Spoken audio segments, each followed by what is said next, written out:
මම එක දෙයක් කියන්නේ. එකක් තමයි ඔයාගේ දක්ෂතාව ටික අඳුර ගන්න. ඔයාට හින්දු කියන්න බෑ, නටන්න බෑ, ඔයාට සමාජ වර්ණනාවක් කමන්නේ, ඔයාලා සල්ලි නේවා පේනනම්. ඔයා කල්පනා කරන්න පොඩි වෙලාවක් ඔයාට කොතනද අවුල, මොකද්ද ඔයාට තියෙන දක්ෂතාව. ඒ ඕනම පුජ්‍යලයට දක්ෂතාව තියෙන එක ඔයාට දුර්වලතා තියෙනවා වගේ දක්ෂතාවක් තියෙනවා. දුර්වලතා මොනවාද? ඒ දක්ෂතාව මොනවද කියලා ඒ දක්ෂතාවය අඳුරගෙන අන්න ඒකට ගේම ගහනවා මිසක් ආයෙම නැතුව අර දුර්වලතා ගැන කී මට මේක නෑ මට මෙහෙම බෑ කියලා එහෙම මිනිස්සු ගැන හිතියොත් මොනවා ෆේල්ම තමයි හැමදාම. මමත් එහෙම මට මුකුත්ම බෑ. මට සින්දු කියන්නේ මට නටන්න එහෙම මොකක් මම සමාජෙත් එහෙම ලොකු හිම කරන්නේ මේ. හැබැයි මට මම මගේ දක්ෂතාවය අඳුරගෙන දෙන්න මොකද්ද? මට උගන්වන්න පුළුවන් කියන මම අඳුරගෙන තියෙනවා.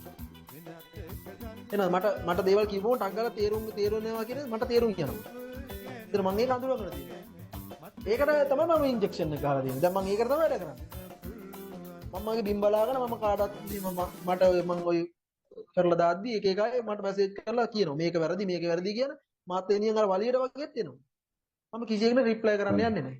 සෙට් නැත්නම් මම කවුරුන් මං කියලා තින්නේ මම මගේ යාළුවෙකුට මම දවසක් කිව්වා උඹලා දැන් මිලෝරාන්න යකෝ කැම්පස් පොල් එක කොහොම ගියාද කියලා කියනවා. මං ගෝවා මෙහෙමයි. මට කරන්න බෑ මේ වැඩේ. මම එළදි ජොබ් එකකට මට ඒක වැඩේ කරන්න බෑ. ඔයාලට මම සෙට් නැත්නම් මම ආශ්‍රය කරන ගත්තා දාන්න කියලා. කෙලිම මූණට කිව්වා. ඊට පස්සේ මූණ රතු කරගෙන යන්න ගියා. ඊට පස්සේ මම කතා කරන්න ගියේ නෑ. ඔබට කතා කරන්නත් නෑ. මට අදාළවත් ඌගෙන් මට වැඩිකුත් නෑ. මගෙන් උඩ දුත් නෑ.